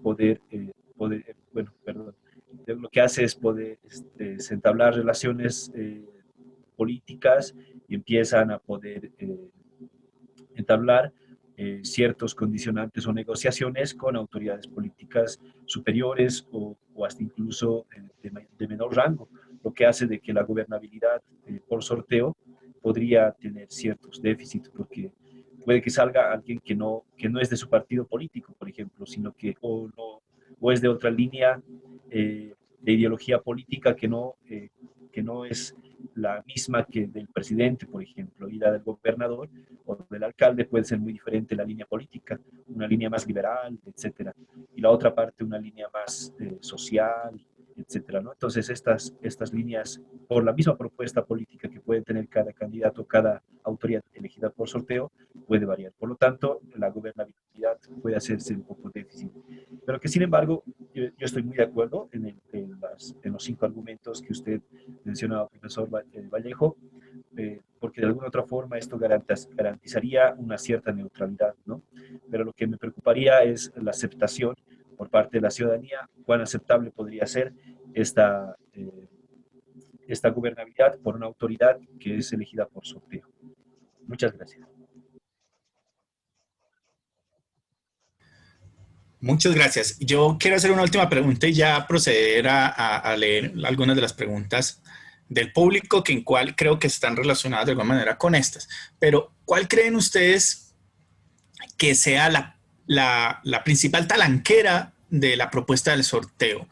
¿Qué es lo que más dudas les genera a Felipe y a Juan Justino? ¿Cuáles creen que puede ser ese gran desafío a superar por el sorteo? Sí, por la idea de incluir el sorteo en la conformación de asambleas de ciudadanos, o incluso cuál puede ser esa gran talanquera frente a la conformación en sí misma de las asambleas de ciudadanos, sean o no integradas por sorteo. Pero si pueden hablar de la idea del sorteo, me gustaría. ¿Cuál creen que es su mayor duda frente a él? Bien, gracias César por la pregunta, también muy importante porque justamente, eh, digamos, cuando uno piensa, imagina instituciones, debemos ponderar las ventajas como también las desventajas. Yo diría que hay varias, ¿ah? O sea, en la medida en que yo me he ido metiendo harto con este tema, he identificado varios problemas. O sea, obviamente lo que hemos estado aquí sacando, porque pareciera ser que hay una resistencia inicial. Tú, digamos, tú y yo lo sabemos muy bien que hemos estado conversando sobre este tema.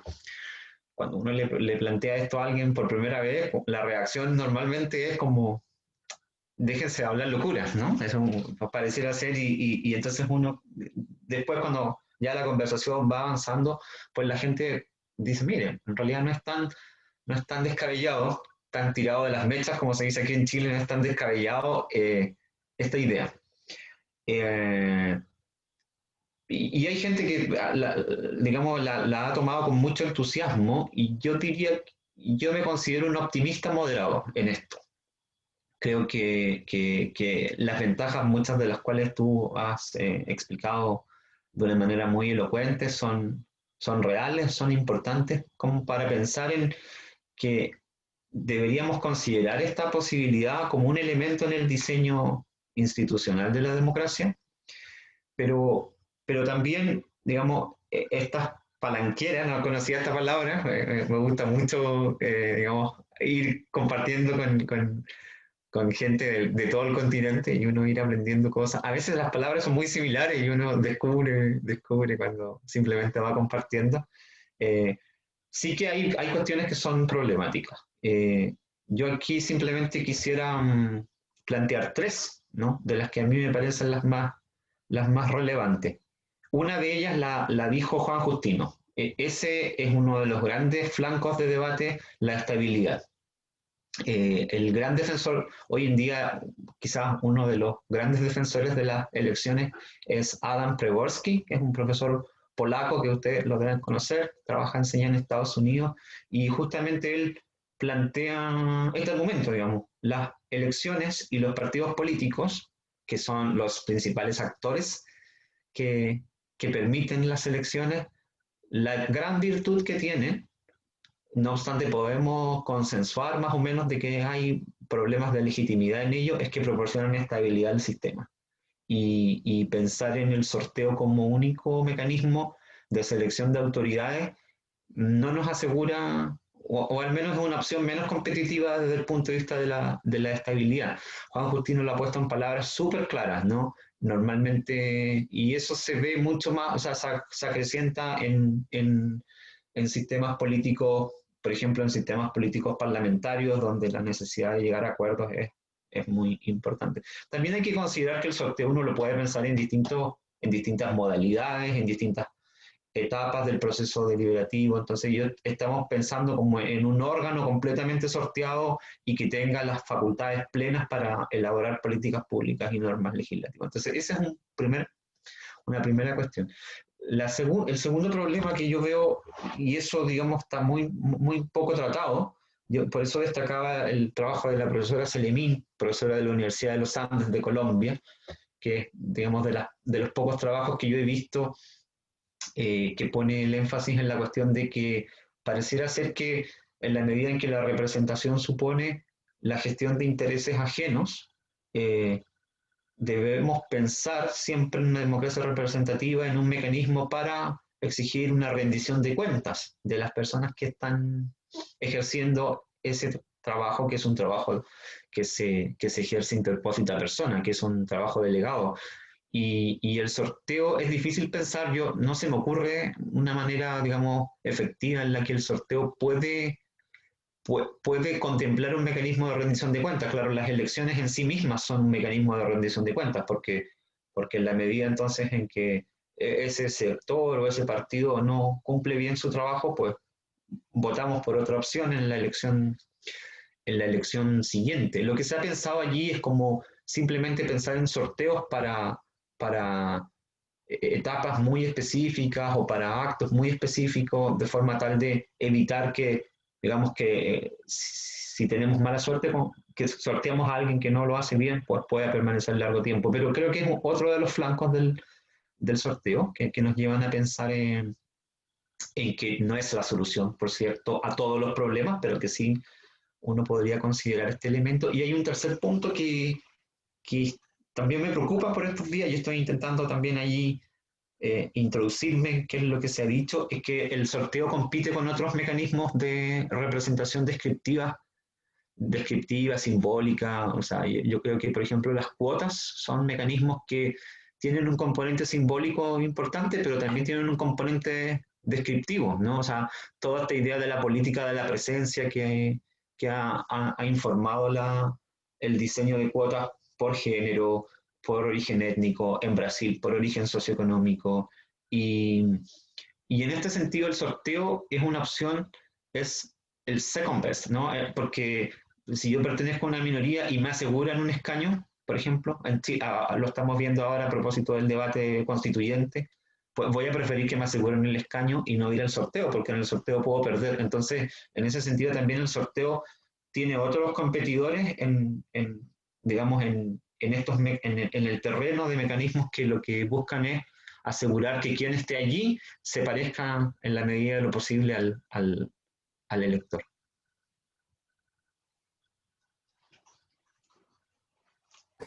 Juan Justino, por favor. Profesor, por la pregunta. Con respecto a los grandes desafíos que podría permitirnos el sorteo, yo y los dos grandes desafíos, ¿no? En primer lugar, yo creo que la aceptación por parte de la clase política, eh, ahora sí, la aceptación, o bueno, uno de los grandes desafíos sería la aceptación por parte de la clase política para poder innovar con esta forma de elección por sorteo.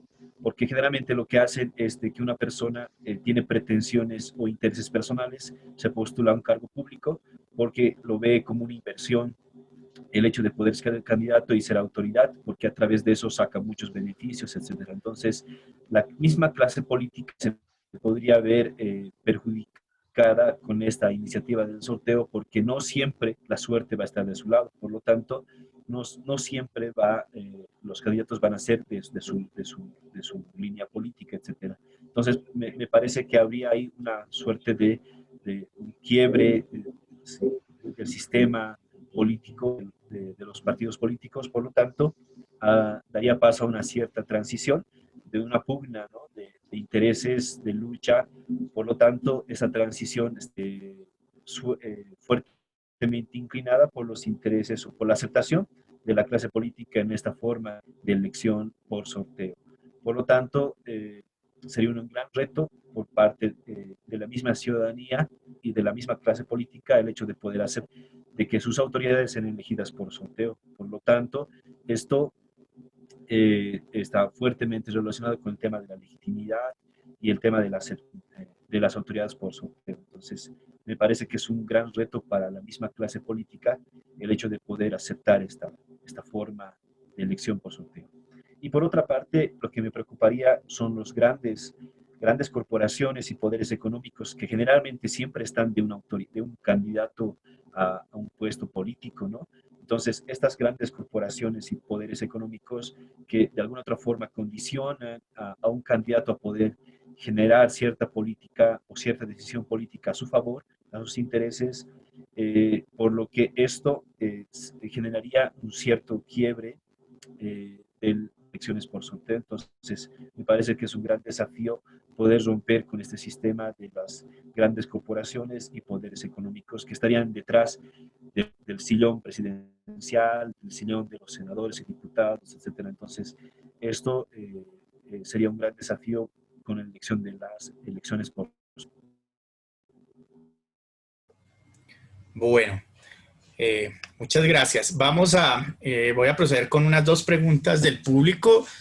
Yo creo que Juan Justino y Felipe han ido respondiendo algunas y que Juan Justino tocó, creo que parte de la respuesta, a algunas de las preguntas que había formulado Fabián Vega sobre qué pasa con esas personas que llegan bajo pretensiones corporativistas o grandes compromisos económicos frente a representantes escogidos por sorteo. Quizás un poco matizar eso, decir, si tú crees, Juan Justino, que es más, el riesgo es mayor en las personas que son seleccionadas por sorteo que el que ya existe per se en el lobby que vemos todos los días en los congresos de nuestros países.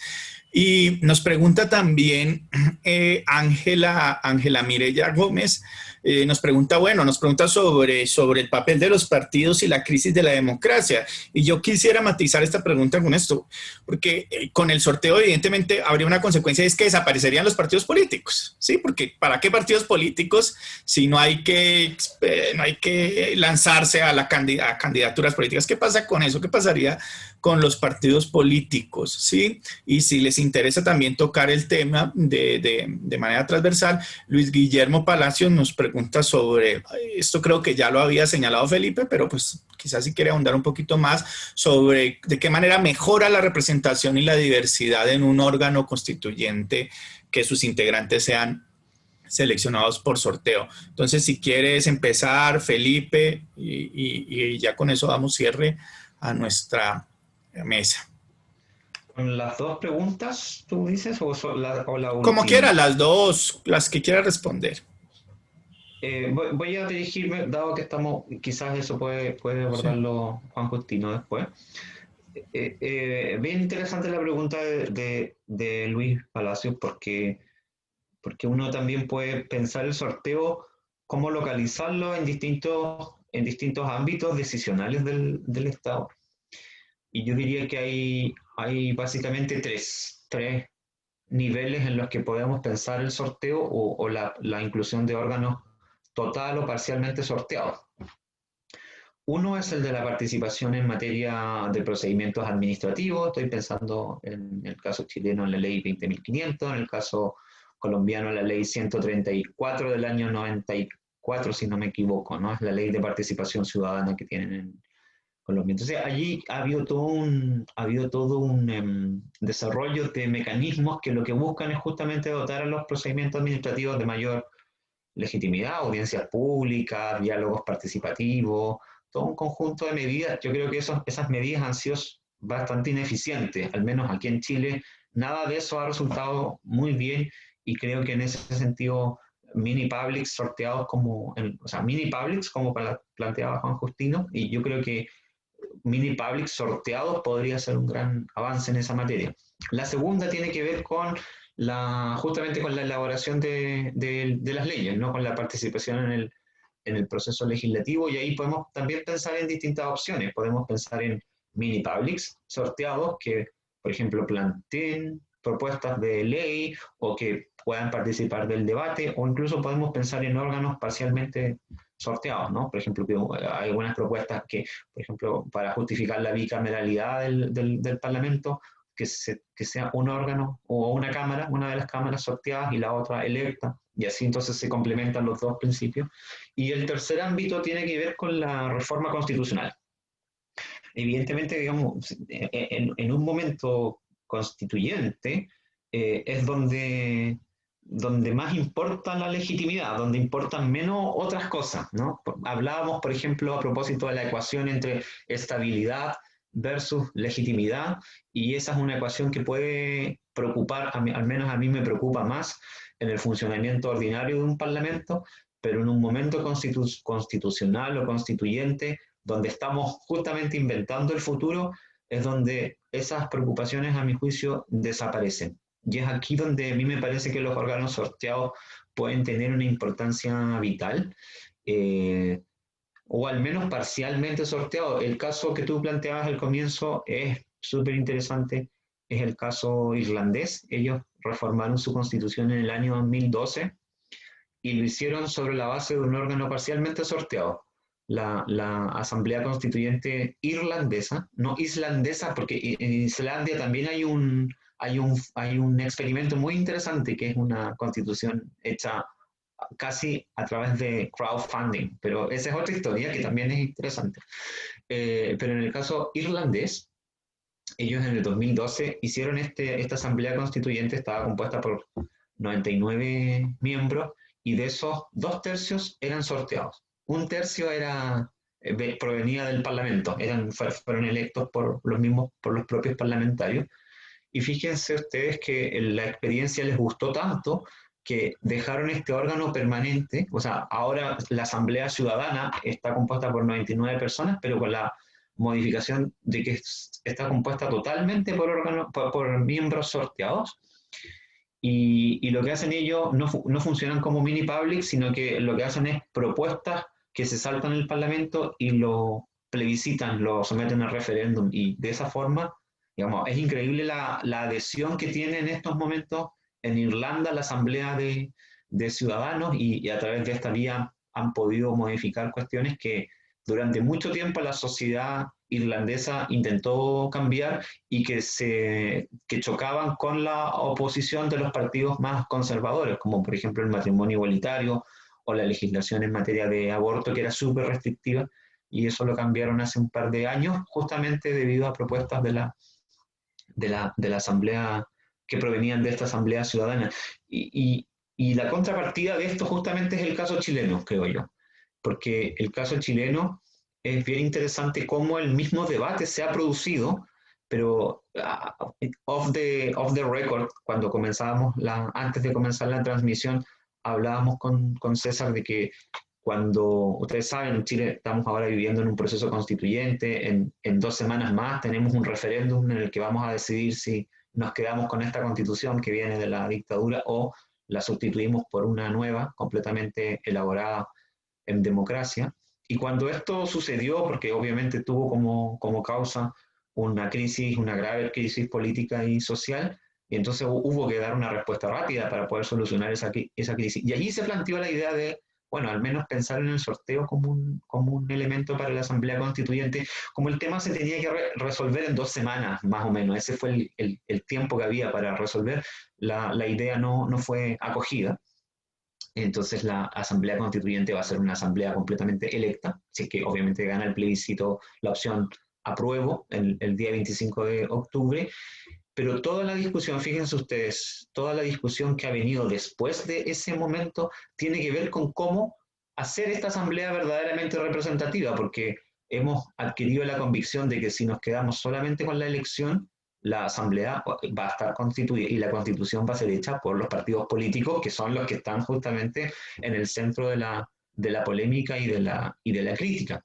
Y entonces todo el debate ha girado el debate posterior ha girado en torno a cómo hacer este órgano más representativo, y el camino que se ha seguido en Chile ha sido el de las cuotas, el de los escaños reservados, y uno puede ver cómo ese camino es tremendamente fragmentario por una parte, y entonces uno pierde una perspectiva holística, y entonces uno está discutiendo, o en el debate público está discutiendo por qué debemos tener una asamblea paritaria por razones de género, por qué debemos incorporar a los pueblos originarios, por qué debemos...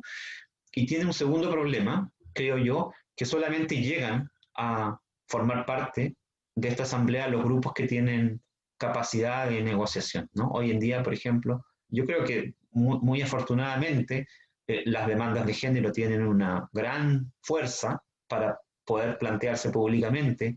Yo creo que también, felizmente, la reivindicación de los derechos de los pueblos originarios en Chile, después de mucho tiempo de postergación, también tienen esa fuerza, pero también hay otros grupos que hoy en día no tienen esa voz, y esta discusión fragmentaria los va a dejar fuera. Estoy solo por poner tres ejemplos. Los migrantes que en Chile, que viven en el país y que forman parte de la sociedad chilena y que entonces tienen el mismo derecho de poder participar de este momento constitucional. Las personas en situación de discapacidad, que no tienen entonces una voz que las represente, o por ejemplo la población penal.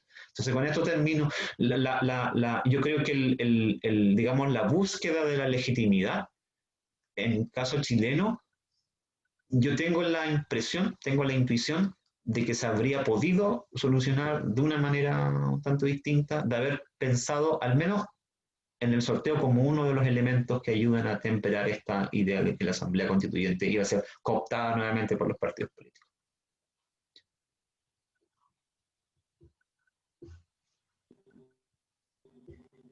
Bien, yo quisiera hacer referencia a lo que son el tema de los partidos políticos, que sí estoy muy de acuerdo, ya que con esta modalidad de la elección de autoridades por sorteo, desaparecería la práctica y los partidos políticos.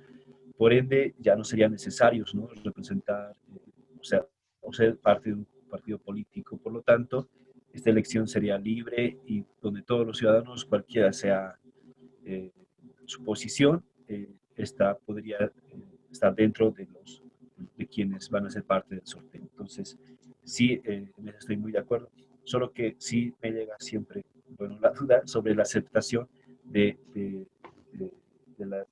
quienes pertenecen ahora en la clase política, ¿no? Llegarían a poder aceptar, porque esto va a ser, me parece, como una especie de transición para que puedan realmente aceptar, ya no pertenecer a un partido político, porque a lo que he visto, ¿no?, generalmente siempre la autoridad política llega con esos intereses, ya intereses personales, más que políticos colectivos, ya son intereses personales. Entonces, eh, eh,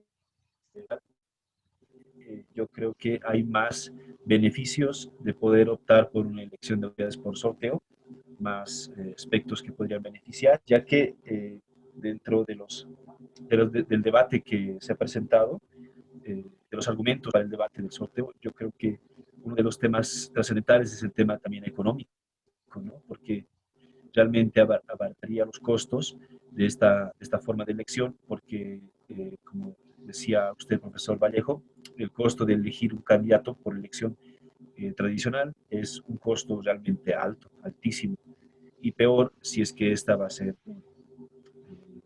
revocada, etcétera. Entonces, me parece que es una muy buena opción, al menos en temas económicos, en términos económicos, más plausible, ¿no? Entonces, muchas gracias por la participación.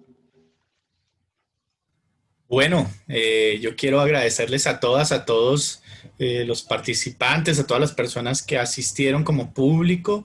Quiero agradecerle a nuestros panelistas, a Felipe, a Juan Justino, y bueno, y esperar que estos temas de verdad generen interés, y no solo interés, sino también que la gente empiece a ver el tema del sorteo y las asambleas ciudadanas como una posibilidad real para la solución de esta gran crisis de la democracia representativa. Es decir, hay que salvar la democracia y creo que este puede ser un buen camino. Ya sin más, yo quiero despedirme y desearles pues un feliz resto de día y bueno, muchas gracias por participar en estas jornadas. Hasta luego, Felipe, hasta luego, Justino, muchas gracias, Susan, por acompañarnos. Muchas gracias a todas y a todos, que estén muy bien. Chao, un abrazo desde aquí, desde Chao. Chile. Muchas gracias. Hasta luego, Un gracias. gusto, profesor Vallejo, un gusto. Chao, un profesor gusto, Un Juan gusto también. Justino. Chao, Felipe, que estés Gracias. bien.